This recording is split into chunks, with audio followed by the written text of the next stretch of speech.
मुजफ्फरनगर के मीरापुर में आज बड़ी जनसभा हुई आजाद समाज पार्टी की, और एक तरह से चंद्रशेखर आजाद जी ने आज मीरापुर से चुनावी संघनाद कर दिया। तो चंद्रशेखर भाई, किस तरह का माहौल मीरापुर में आप देख रहे हैं?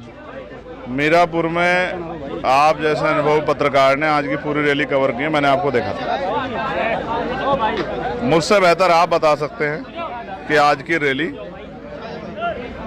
और उस रैली में जो संदेश था उसके बाद क्या मीरापुर के लोगों पे कोई गुंजाइश है?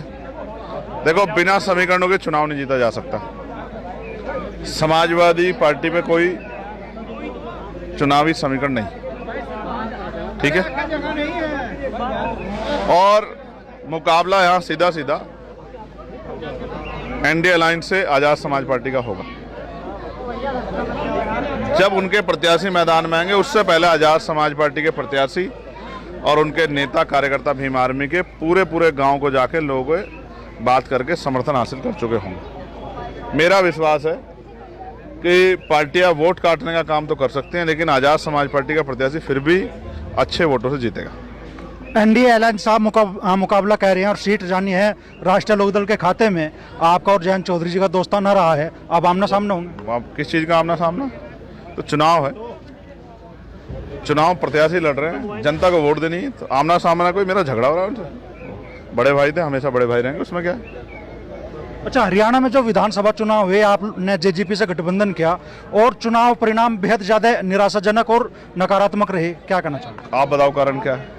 आप तो वहाँ वो करके आए हो, आप बताओ। लो अपने आप मेरा सवाल है, आप तो छोड़ दो एक मिनट जी भाई। मुजफ्फरनगर वालों का माइक का मैं भी यूज कर लूँगा। बताओ जी, आपने क्या देखा फील्ड में जाके वहाँ?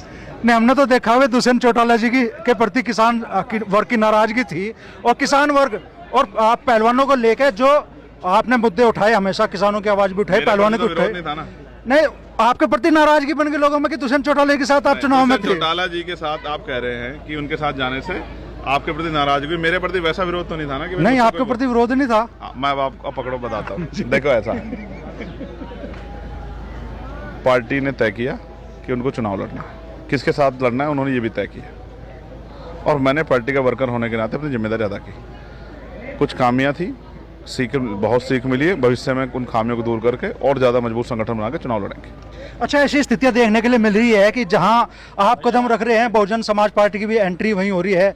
आपने जेजेपी के साथ गठबंधन किया और इनेलो के साथ बहुजन समाज पार्टी का गठबंधन हुआ, तो दोनों पार्टियां आमने सामने। यहाँ जहां आप खड़े हैं मीरापुर में, आपने कैंडिडेट घोषित किया तो मायावती जी ने भी उसी डेट में कैंडिडेट घोषित कर दिया। कोई बात नहीं, जनता समझदार है, जनता को वोट देना है, सबको मौका जनता ने दे दिया।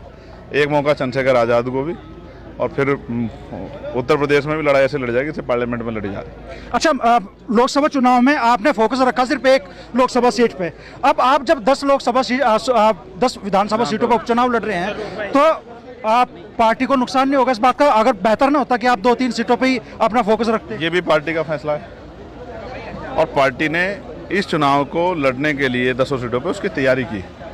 चुनाव हवा में लड़ा जाता, हम पे उस स्तर का संगठन है, कैडर है, और हम लोगों ने पिछले 2022 के जो हताशा थी उससे सीख लेके पिछले 2 साल में संगठन तैयार किया, जिसका हमने आपको अंदाजा कराया उत्तर प्रदेश के नगीना में भी, और जिसका हमने आपको अंदाजा कराया बिल्कुल बॉर्डर पे डुमरियागंज लोकसभा क्षेत्र में, जिसमें हमें 84,000 वोट मिले। तो हम पे संगठन तैयार है, संगठन को चुनाव लड़ाना है, हमें जो हमारी जहाँ ड्यूटी लगेगी हम जाके अपनी जिम्मेदारी अदा करेंगे। तो मीरापुर में सीधा मुकाबला आपका भाजपा से होगा? आप कह रहे हैं कि भी सपा तीसरे स्थान पर रहेगी? फिर मैं किसी को बुरा नहीं कह रहा हूँ, जनता को तय करना है। जाहिद भाई का निर्विवाद character, Bhim army Azad Samaj party के लोगों की मेहनत और जो संघर्ष हमने किया है, वो जन समर्थन जो है वोट के रूप में तब्दील होगा। आप देखना, चुनाव परिणाम हमारे फेवर में रहेंगे।